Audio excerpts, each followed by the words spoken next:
Goeienaand, net 'n vroeë waarskuwing. Ons sal môre, Saterdag die 27ste September, 'n lewendige uitsending doen op YouTube, en dan gaan ons vra antwoord oor die refugee program, en ook vra oor lewe hier in Amerika.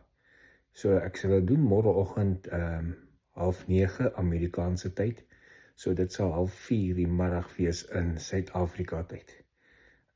Kyk maar uit na die video, en wanneer ek lewendig gaan, share met almal wat graag die lewendige show wil bywoon. En onthou, as jy op my profiel gesubscribe het, om my klokkie te druk, dan sal jy notifications kry vir wanneer ek live gaan, want ek hoor baie mense sê hulle mis partykeer my lewendige uitsendings. So hopelik is die vroeg genoeg waarskuwing, môreoggend 8:30 Amerika tyd, wat is 4:30 die middag in Suid-Afrika, die 27ste September. Sien julle dan almal môre, geniet die aand.